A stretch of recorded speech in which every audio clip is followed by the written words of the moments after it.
Welcome to community TV. నేను మీ ముంజేటి. నిన్న కేసీఆర్ గారు ఫోన్ ట్యాపింగ్ విషయంలో సిట్ దర్యాప్తుకు వచ్చారు. మళ్ళీ తన ఫామ్ హౌస్కి వెళ్ళిపోయారు. అంటే కేసీఆర్ని కానీ, కేటీఆర్ని కానీ, హరీష్ని కానీ, సంతోష్ని కానీ వీళ్ళ ముగ్గురిని కూడా విచారించిన తర్వాత అరెస్ట్ పర్వాలు ఏమీ లేవు. మళ్ళీ వాళ్ళు తమ ఇళ్ళకి హ్యాపీగానే వెళ్ళిపోయారు. ఇంకా చెప్పాలంటే థమ్స్అప్ కొడితే వెళ్ళిపోయారు. అంటే ఈ ఎపిసోడ్లో వాళ్ళకి రాజకీయ పరమైన అరెస్టులు ఏమీ లేవన్న విషయాన్ని మనకు అర్థమైపోయింది. సో ఫోన్ ట్యాపింగ్ నుంచి ఆ పార్టీ బయటపడినట్టు అనుకోవాలి.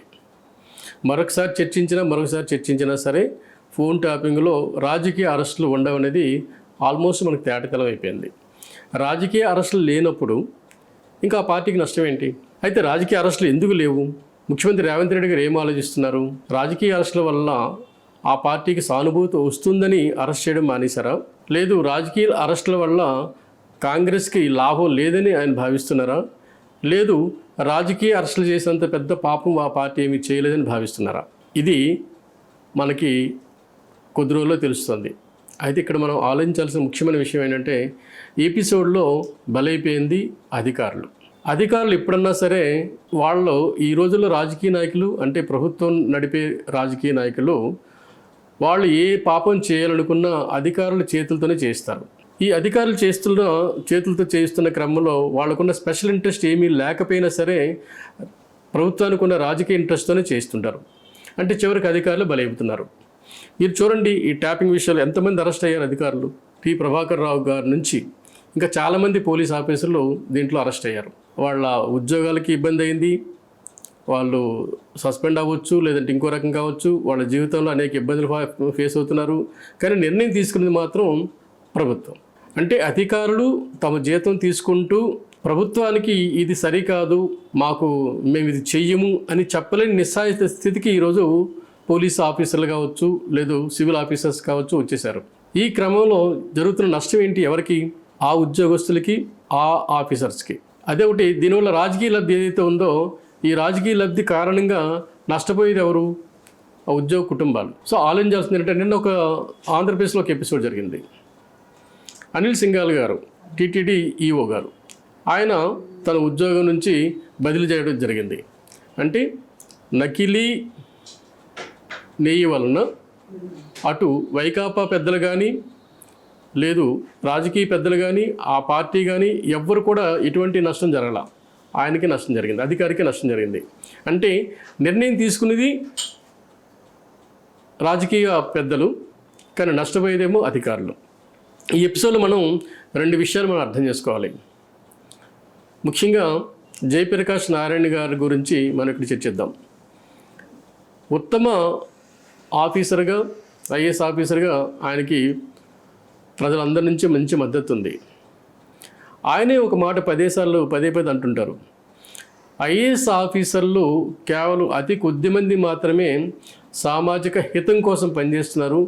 Most of the IAS officers సామాజిక హితాన్ని పక్కన పెడుతూ వాళ్ళ హితాన్ని, వాళ్ళు పనిచేస్తున్న రాజకీయ పెద్దల హితాన్ని వాళ్ళ మనసులో ఎరిగి పనిచేస్తున్నారు. వాళ్ళకి ఎంత మాత్రం ఈ దేశ అభ్యుతి, సామాజిక అభివృద్ధి వాళ్ళకి పట్టదన్న విషయాన్ని ఆయన చెప్తున్నారు. ఇక్కడ ఆయన అన్నకి కారణం ఏంటి? ఇప్పుడు జరుగుతున్న ఎపిసోడ్లు అవే కదా. ఫోన్ ట్యాపింగ్లో జరిగింది ఏంటి? సేమ్. అంటే జయప్రకాష్ నారాయణ గారు ఎటువంటి అధికారుల గురించి మాట్లాడుతున్నారో అటువంటి అధికారులే ఫోన్ ట్యాపింగ్కి ఉపయోగపడ్డారు.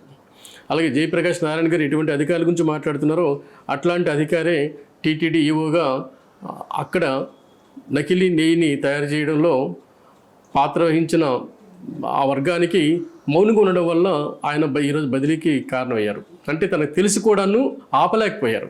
టీటీడీ చైర్మన్ అనే రాజకీయ పదవి ఏదైతే ఉందో ఆ పార్టీ ముఖ్య నేతకి ఆయన ఆపలేకపోయారు.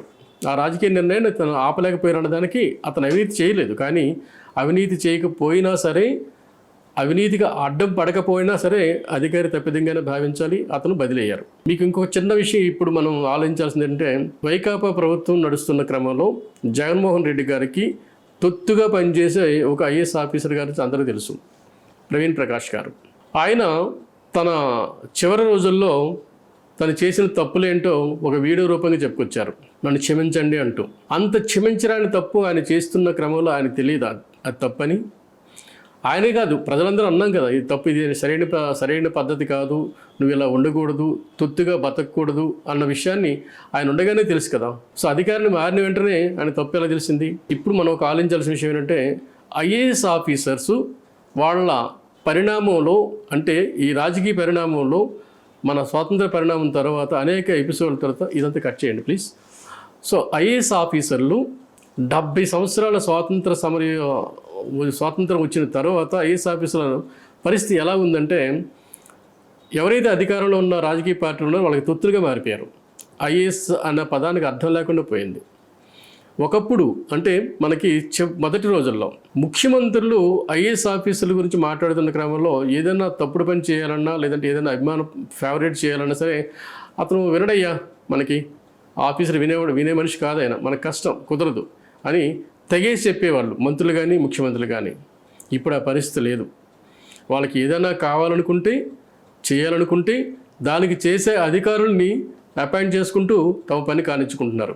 ఈ పరిణామానికి చివరికి రాజకీయ లబ్ధి పార్టీలు పొందుతున్నాయేమో కానీ అధికారులు మాత్రం తమ జీవిత కాలాన్ని, తమ కెరీర్ని, తమకున్న కుటుంబంలో ఉన్న, సమాజంలో ఉన్న వాళ్ళకున్న చెడ్డ పేరుని మూట కట్టుకొని రిటైర్ అవుతున్నారు.